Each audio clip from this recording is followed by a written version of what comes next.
sobre o sistema nervoso, falar sobre os neurônios, as células nervosas em geral, sobre a sinapse química e elétrica, impulsos nervosos e sistema nervoso central.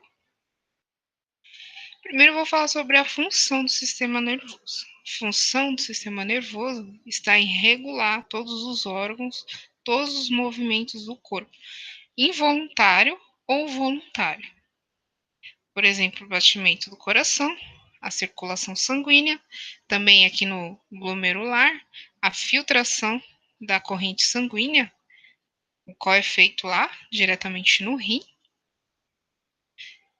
movimentos involuntários como contração muscular, nós temos também o reflexo muscular, temos também a respiração pulmonar, salivação, calafrio e digestão de alimentos.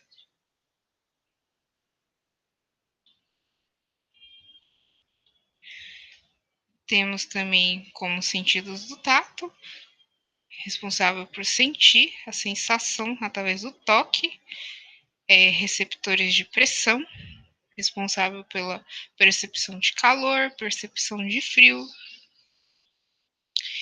E todas as células dos vertebrados, a gente possui a diferenciação das células em tecidos. Temos a célula animal que se diferencia para a formação de tecidos com funções diferentes. Por exemplo, temos o tecido nervoso, as células nervosas, para uma determinada função.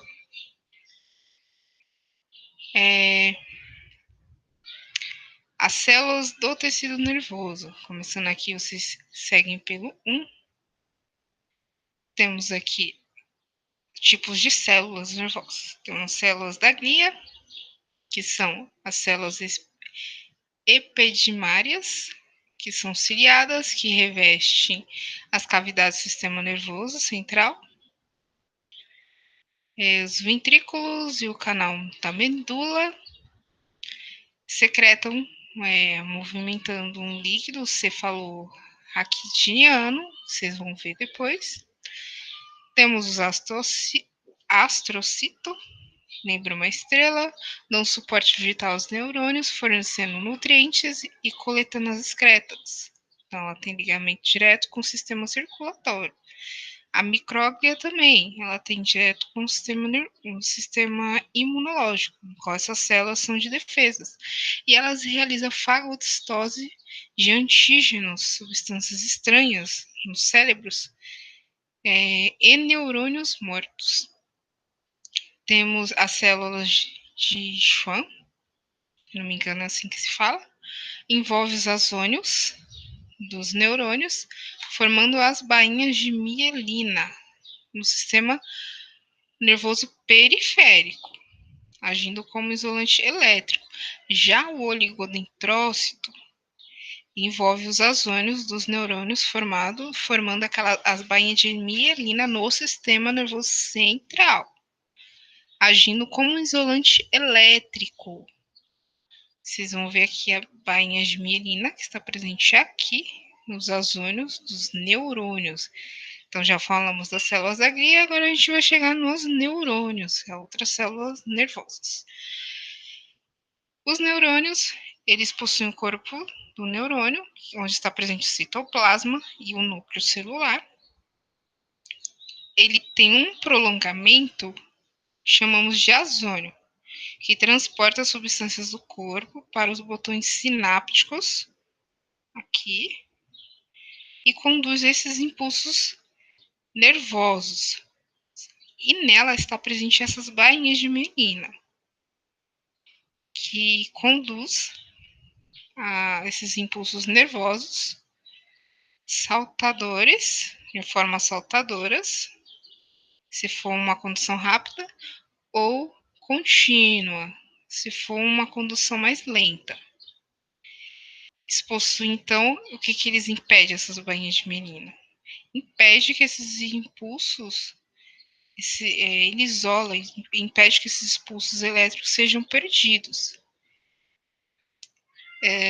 Nele, ele está presente aqui nessa sinapse, na parte posterior, na terminal do ozônio, que chamamos de terminal do ozônio, que está presente esses botões sinápticos, são esses botãozinhos aqui, no qual eles vão se ligar na célula posterior. E na célula posterior, ele vai se ligar aqui nos dendritos, diretamente no detista da célula posterior, para que possa ocorrer os impulsos nervosos e a conexão entre os sistemas nervosos. Esses dendritos, ele captam os estímulos dessas células através do botão terminal do ozônio, onde estão os botões sinápticos de outras células. Então, ele capta esses estímulos. Eles podem possuir receptores, no qual a gente vai ver aqui na célula, no sinapse química. Pode possuir receptores. Ou ter uma transição direta, que a gente vai ver na sinapse elétrica. Aqui vocês podem ver uma imagem maior do neurônio. Aqui os dendritos. Aqui a terminação do ozônio, onde estão presentes os botões sinápticos. Aqui vocês podem ver a sinapse aqui. A bainha de mielina sobre o prolongamento, o ozônio, que chamamos de ozônio, qual é passado em impulsos nervosos. E os dendritos, só recordando que ele isola esses impulsos elétricos para não ser perdido. Vamos falar então dos íons, que vão ser importantes para esses impulsos elétricos, para essas sinapses. Temos o cálcio, ele está presente no leite, nos ovos, algumas verduras, como o espinafre. Ele é importante para o fortalecimento dos ossos, dentes e a contração muscular, além de estar presente nas sinapses químicas dos neurônios. Temos também o potássio, que está presente nos alimentos carnes, ovos, verduras, e ele serve tanto ele quanto o sódio. O sódio também está presente em carne, ovos, verduras e no sal de cozinha. O potássio e o sódio servem então para condução nervosa, que chamamos de bomba de sódio e potássio. O sódio serve para regulação da pressão sanguínea também, nos vasos sanguíneos, e o potássio serve também para contração muscular. Chegando então aqui na sinapse. Sinapse é o local de transmissão de impulsos nervosos entre as células. Nada mais é a comunicação entre as células nervosas. Então, vocês estão vendo aqui a sinapse elétrica e química, que são nada mais é que o terminal do ozônio, esse prolongamento do neurônio, esses terminais onde estão presentes os botões sinápticos. Esses botões sinápticos a gente está vendo aqui. E os dendritos, que são pós-sinápticos, aqui mais embaixo, da célula posterior. A sinapse elétrica, a sinapse elétrica não envolve os neurotransmissores ao contato entre as células. A condução de corrente elétrica, os íons de potássio e sódio, de uma célula para outra. Vocês estão vendo aqui a imagem. Os íons de potássio e sódio passando de uma célula para outra. Chamamos então de impulso nervoso.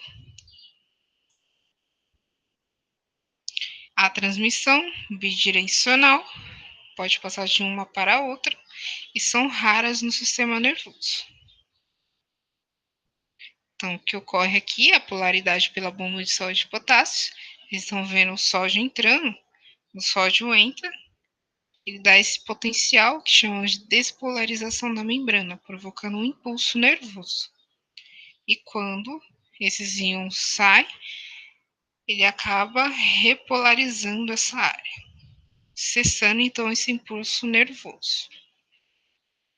Se não tivesse a bainha de mielina, que pode ocorrer aqui nos peixes elétricos? Provavelmente o que ocorre nos peixes elétricos é a liberação de eletricidade, que ele tem um músculo especializado e acabam ocorrendo essa liberação de eletricidade nos peixes elétricos.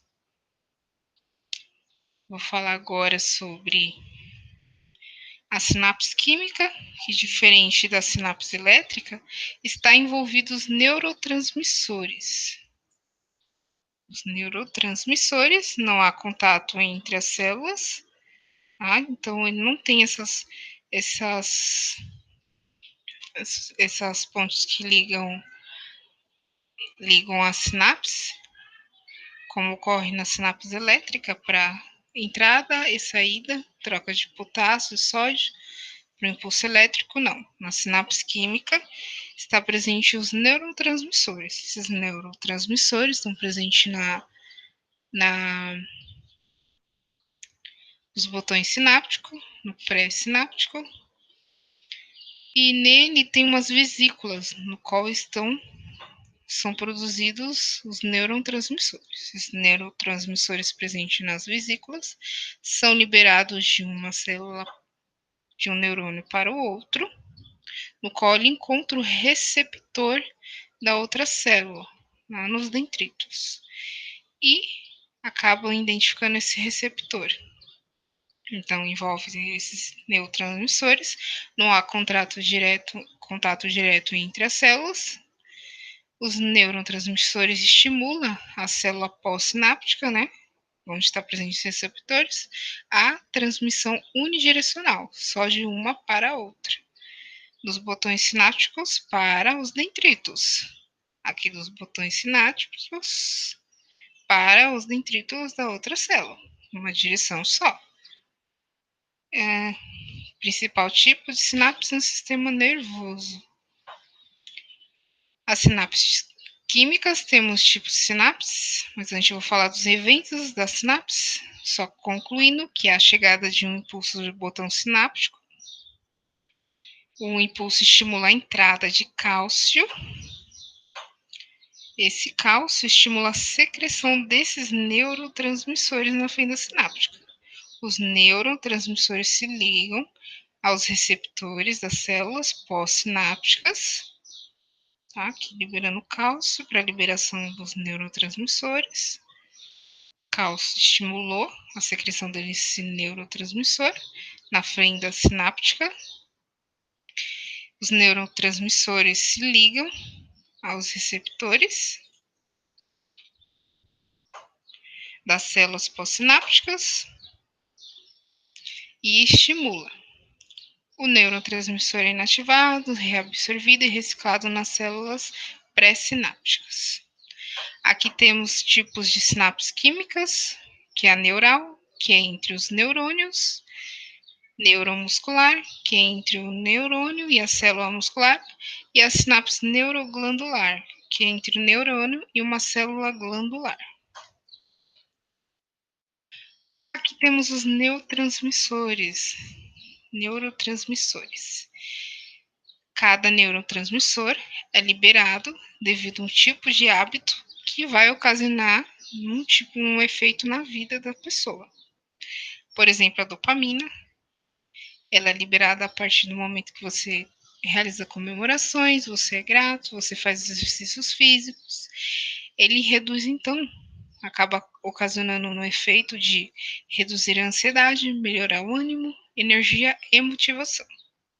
A serotonina, ela, através do hábito de a pessoa ser otimista, ver o lado bom das coisas, e ela acaba causando efeito na redução dos maus hábitos, como aumento na capacidade de decisão. A melatonina, através do hábito de tomar um pouco de sol, você tomando sol, melhora na qualidade do seu sono. A noradrenalina, a massagem, através de massagem e exercícios físicos, você acaba liberando ela, estimulando a produção dela, que reduz o estresse, melhora o foco e a capacidade de pensar. Temos a oxitocina, que ela é liberada através de abraços, trocas de afetos, que proporcionam bons sentimentos. Então, ela causa um efeito de proporcionar bons sentimentos, amor e conexão e confiança.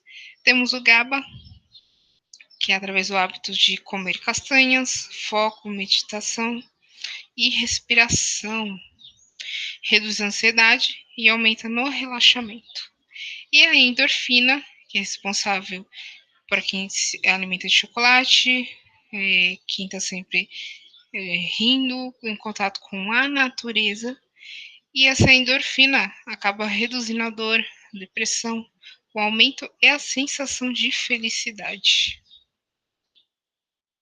Vamos falar então sobre a comparação do sistema nervoso dos animais em geral. O porífero não possui neurônios. Por quê?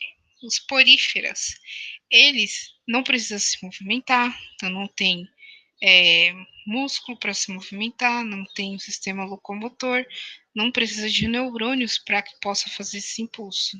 Não precisa de um sistema circulatório, não precisa de sistema respiratório, porque ele é um indivíduo filtrador céssio, parado e filtrando essa água para absorver esses nutrientes presentes na água e oxigênio, através desses poros que estão presentes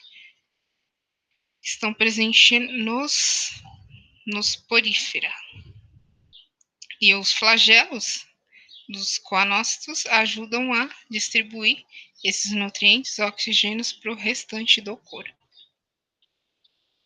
A evolução do sistema nervoso, começando pelos quinidários, eles possuem um sistema nervoso difuso, várias redes desorganizadas sem uma direção exata, chegando nos plateumintos, eles possuem glândulos cerebrais, essa massa de glândulos se formando não chega a ser um cérebro. E, a partir desse glândulo, cordões nervosos sobre todo o seu corpo. Chegando nos anelídeos, eles também possuem glândula cerebral, mais centralizado, próximo à cabeça também, e dele várias glândulos periféricos e um cordão nervoso ventral. Então, em cada anel segmento dos anelídeos está presente glândulos periféricos. Chegando nos molúsculos, ele possui um glândula também cerebroide, uma massa maior, e ele possui um azônio gigante, aquele neurônio que eu passei para você. Eles possuem apenas uma célula com um azônio gigante. Os eumintos, os nemateumintos, eles possuem um glândula cerebral, um anel nervoso e um cordão nervoso dorsal. Os artrópodes, eles também possuem um glândula cerebroide e um cordão nervoso ventral sobre todo o corpo. E os equinodermos, eles possuem um anel nervoso centralizado e cada membros, eles possuem os nervos radiais, e cada os nervos radiais estão presentes os glândulos. Chegando então nos vertebrados, todos possuem um encéfalo, e esse encéfalo está presente o cérebro e o cerebelo e outras estruturas. E outra parte do sistema nervoso central, que é a medula espinal, e o sistema periférico, temos então na cervical, no tórax, na lombar, vários nervos. Temos também os nervos femoral, ciático e o tibial. Aqui temos a comparação do encéfalo nos vertebrados. Você pode verificar que desde os peixes aos mamíferos há um desenvolvimento aqui do telencéfalo,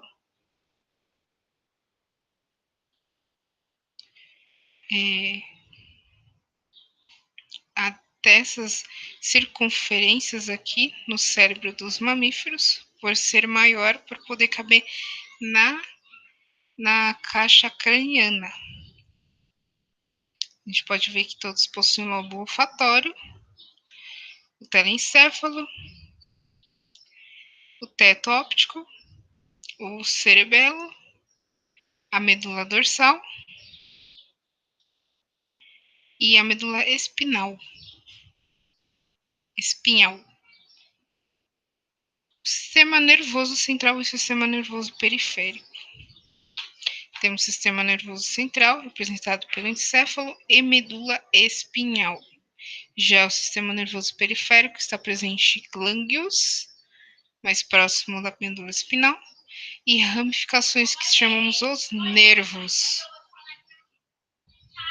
Sistema nervoso central, então, presente pelo cérebro, cerebelo, bulbo, medula espinhal.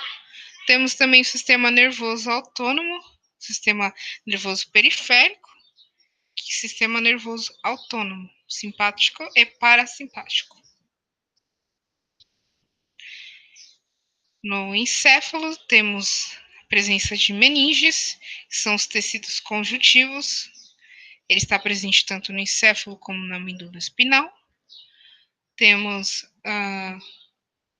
o mais exterior, que é a dura mater, próximo ao crânio. Temos a mediana, aracnoide, e a interna, pia mater, mais próxima do cérebro. A pia mater está presente nos vasos sanguíneos, no qual traz para o cérebro o oxigênio e os nutrientes para as células do cérebro. Entre a aracnoide e a pia mater, há um preenchimento de um líquido que chamamos de cerebrospinal ou cefalorraquidiano. Ele serve para amortecer os choques mecânicos entre os ossos do crânio e da coluna vertebral. Vocês podem ver aqui o sentido que esse líquido fica. Ele não está parado, ele se movimenta. Está aqui no encéfalo, como ali na medula espinhal. Temos, então, através de um corte transversal, vocês podem ver o córtex mais internamente do cérebro. Um córtex que é a cor cinzenta, que chamam de corpo cinzento. Está presente corpos celulares e neurônios. Representação esquemática aqui do encéfalo. Temos à esquerda e à direita temos a representação da medula espinhal. Mostrando então a disposição na parte cinzenta mais internamente e a substância branca mais externamente. No encéfalo é mostrado então também um corpo caloso, que faz a ligação entre os dois hemisférios do cérebro. É um conjunto de fibras, esse corpo caloso, nervoso, de fibras nervosas, que liga esses dois hemisférios. A cor branca são as fibras, estão presentes fibras nervosas, dendritos e axônios. Tá? Então, no sistema nervoso está presente o neurônio, o corpo celular, externamente os axônios e os dendritos. E bainha de melanina, que reveste essas fibras. Aqui vocês podem verificar, vou passar mais no sistema esquelético, que temos aqui a medula espinhal, protegendo então a medula espinal. Temos a medula, a vértebra, protegendo então a medula espinhal. Temos aqui umas atividades preponderantes do hemisfério cerebrais. O esquerdo, normalmente, ele há o desenvolvimento da linguagem, do raciocínio lógico, do pensamento analítico, sequencial, temporal. A lógica é linear, normalmente, que quando o indivíduo ele tem mais controle desse hemisfério, ele tem um maior controle desse hemisfério no seu corpo, ele acaba escrevendo com a mão destra. Já quem tem um controle mais do lado direito do cérebro acaba escrevendo com a mão esquerda, que está mais propenso para melhor visualização, imaginação, emoção, criatividade, intuição, raciocínio espacial, música e ritmo. Temos aqui o sulco central, qual é a região da área motora voluntária do cérebro. Temos o lobo frontal, que é mais na parte anterior do cérebro, próximo à testa do crânio, que está responsável pelo movimento, pelo comportamento, emoções, decisões e humor. Temos também nesse lobo frontal a parte motora da fala. Temos ali entre o sulco central, temos também a região do tato e outras áreas sensoriais. O lobo parietal, que é mais posterior, temos a área de sensação para cálculos, responsável pelos cálculos, sensações, escritas e leitura. O lobo occipital, responsável pelo controle da visão. Mais embaixo, mais anterior, temos aqui o lobo temporal, que é responsável pelo controle da linguagem, compreensão, memória e audição. A ponte e o bulbo, que não fazem parte do cérebro, mas sim do encéfalo em geral, encéfalo que é representado pelo cérebro, ponte, bulbo, cerebelo e outras estruturas. A ponte e o bulbo é responsável pela respiração, pelos batimentos cardíacos, controle da deglutição, tosse e vômito. Já o cerebelo está responsável pelo equilíbrio, para que assim você possa andar, se equilibrar, é responsável pelo equilíbrio, pela coordenação motora, está ligado a receptores periféricos, vocês vão ver depois o sistema nervoso periférico, e estão localizações do ouvido interno, na labirintite. E o hipófise e o hipotálamo, hipotálamo é responsável pelo equilíbrio da homeostase, que nada mais é que a atuação na regulação da temperatura do corpo e no controle da água do corpo. Quando você está com excesso de calor, que acaba controlando, você acaba perdendo esse líquido do corpo, manter a homeostase. Você está com frio, você acaba, ele acaba contraindo os vasos sanguíneos, contraindo quando está no frio, para você não perder esse calor que está presente na água, na corrente sanguínea. Quando está muito calor, você acaba dilatando os vasos sanguíneos, quem é responsável por isso é o hipotálamo, para manter, para liberar o líquido e esse calor que está presente no líquido na corrente sanguínea. Essa aula do sistema nervoso, espero que vocês tenham gostado. Ficando por aqui, até mais. Tchau, tchau.